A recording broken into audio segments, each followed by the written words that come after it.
you consider this week a bruising for crypto at large, or not? No, actually, it's bringing it to light. I think it's good to have people talk about it, because the more they talk about it, the more they realize how important Bitcoin is going to be for the planet, for all of us, that we won't have to pay 2.5% to 4% every time we swipe a credit card. We're going to have an open currency that we can move from place to place easily. I think we're all going to be better off once people start to really understand what's going on. This is one of the best things that's ever happened to us. It's one of the greatest opportunities we've ever had. And so Bitcoin and the decentralization of the world and the opening of the world are going to be terrific for all of us. I think the world's going to be a much better place. You wait 10, 15 years, we're going to end up with one great world, and the borders are going to be much more, it'll be much more frictionless to do business around the world. And we'll all benefit from it. What about the argument that we're really now in a post-Bitcoin environment when we're talking about crypto? I mean, on the one hand, yes, Bitcoin was the brand associated with cryptocurrency, but on the other, it's been kind of volatile. You've got Facebook now at least putting Libra forth. It seems inevitable that governments are going to put some level of regulation on cryptocurrency, even as they embrace it. Is it time to get beyond talking so much about Bitcoin when we talk about crypto? I think it's just the opposite. I think all these other cryptos are bridges to where we have a Bitcoin environment. And I think the governments are all trying to figure it out. It turns out that our government has a lot of heavy regulators, and they're all trying to get involved here, and that's slowing down the U.S. We have where other countries, I mean, why is Libra in Switzerland? Why did all these other cryptocurrencies get started in Gibraltar or Malta or somewhere else? It's because we have so many regulators and so many people getting involved before we're able to innovate. I'm afraid that all this incredible innovation that's happening around Bitcoin, the blockchain, smart contracts, open node, all of these extraordinary things are happening out there, and they're going to go to other countries if we don't open up and we start realizing that, hey, let's let some of these things happen. Let's let people open up and see how things go, because otherwise we're going to lose a lot of innovation here in the U.S., and all those great innovators may leave. But doesn't there have to be some level of regulation here? I mean, we've seen through Facebook, Cambridge Analytica, and other incidents what happens when there aren't some guardrails on data on the internet in general, personal data. I mean, what sort of personal information or data is more valuable than digital currency? I know you're for openness and letting 1,000 million flowers bloom, but don't there have to be some gardeners here? Well, I think what's happening now is that we're putting regulation before the innovation.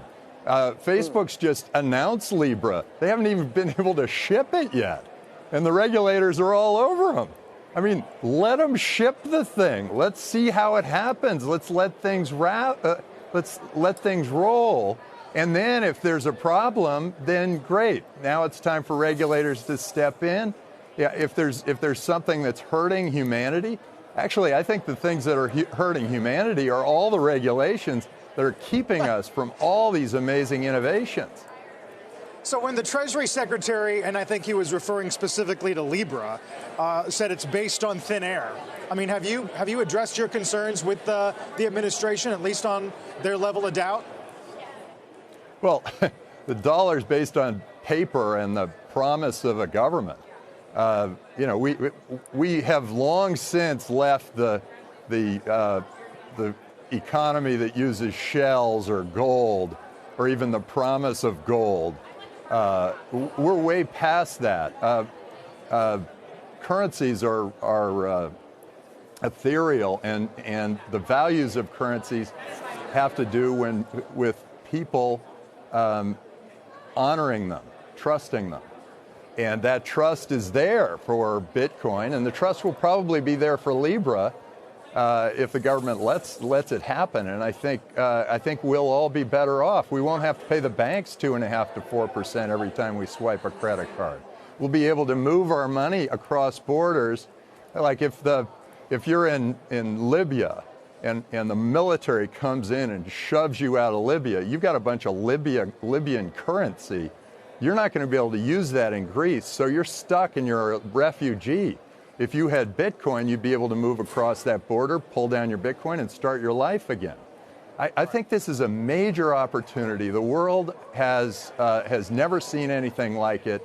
I think the geographic borders are falling, and I think that makes a lot of government officials become a little nervous because they've built their power on the fact that we're all tribal, but we're global now. The world is opening up, and governments have to compete for us. Governments have to think, how can I provide good service to my community, to my society? How do I make my community more happier? They're going to have to think more the way businesses think. Businesses think, how do I provide a better service for my customer? I think governments are going to have to start doing that, or they will lose the innovator. They'll lose all the progress humanity has in the future.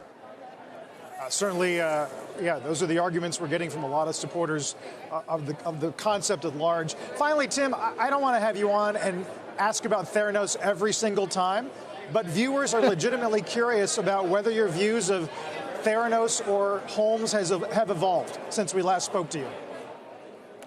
Oh, I think it's pretty much the same. We're very happy continuing at Draper Associates. We're continuing to innovate, to fund new entrepreneurs, good entrepreneurs that come to us and say, "Hey, I'm going to transform healthcare as we know it. I'm going to take people to Mars. I'm going to do extraordinary things." I like backing those people. I will continue to back those people. And you still include her in that group. I think that Theranos actually did open up a great industry. They are not going to benefit from it, but we've seen 15 other startups that are all using similar technologies. So yeah, our blood tests are going to be much easier, and we're going to be able to keep track of our blood tests over time. So we're going to know whether what's happened to our blood over time, blood glucose level, vitamin D levels, whatever happens, and we'll be more aware of our health. And I think data is going to be a much bigger part of healthcare. I think we're going to be in a situation. We got a company called CloudMedics that actually outperformed the average doctor on the test, the doctor test. They ended up scoring an 85, whereas the average doctor scores a 75 on the test that diagnoses people based on the complaints they have. There's all that data. All that data is going to be incredibly powerful as a diagnostic tool, and it won't just be your medical records. It'll be your genetic history and your blood test results and your Fitbit results and what you had for breakfast and what seat you sat on the airplane. All that information is going to be available, and so we're going to have much better diagnostic tools than any doctor could possibly provide by asking 1,000 questions. This is going to be really interesting, and healthcare, as we know it, is going through a rapid change. This is really exciting, and I think the transformation of healthcare and the transformation of our society through the decentralization are two of the major themes that we're going to be using at Draper Associates going forward.